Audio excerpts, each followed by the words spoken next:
Hey gang, I've been teaching out of the book of 1 John in the months of June and July here at Generations Community Church. And so I wanted to give you a little recap of where we've been. 1 John is a letter written by John the disciple, one of the 12 disciples of Jesus, the disciple whom Jesus loved, as we find in John's gospel. And this letter was written to a group of house churches in and around the city of Ephesus, where John was living at the time as he was taking care of Mary, the mother of Jesus. Now, this letter is written to house churches that had been ravaged by conflict and animosity and just some really rough stuff. And so John in this letter spells out what it means to be a follower of Jesus, what it means to be a true believer. And he spells that out in this letter of 1 John.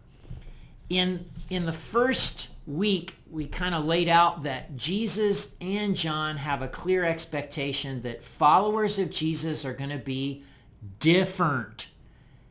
And there's a biblical word used for that, and the biblical word used for that way of different is this word holy. Now, we tend to get turned off by the word holy, but really, it's the different way of living that we see in the life and ministry of Jesus, okay? Compassion over judgment, forgiveness over condemnation, understanding over prejudice. Remember, the greatest compliment we can give another believer is to say to them, hey, you remind me of Jesus. And not just any Jesus. People kind of make out Jesus to be anything and everything, but the Jesus we so clearly see depicted in the four Gospels of the New Testament. And then in the second week, I tried to unpack what John means by don't love the world. And if you love the world, it means you hate God. What's going on there? Where when John uses that phrase, he's talking the world, he's talking about a way of living that involves values and attitudes and behaviors.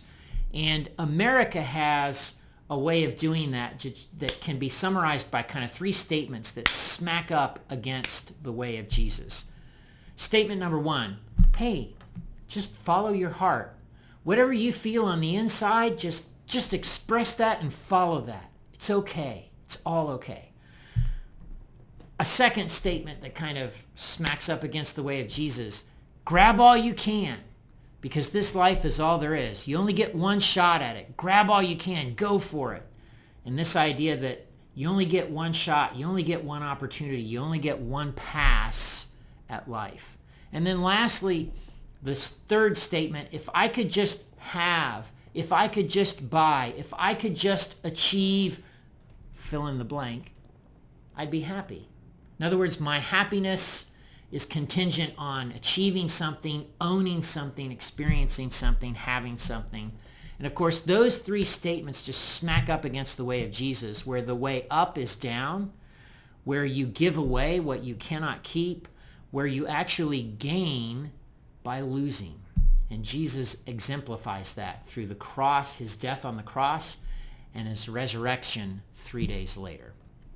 Gang, I'm going to continue in this series of 1 John this Sunday, July 9th.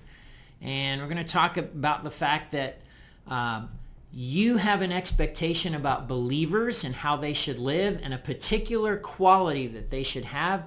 And that expectation that you have and Americans have and is the same expectation that Jesus has. And I'm going to unpack that on Sunday, July 9th. Hang in there. I hope you stay cool, and I hope your air conditioning is working as we got the real heat and humidity finally this summer. Hallelujah.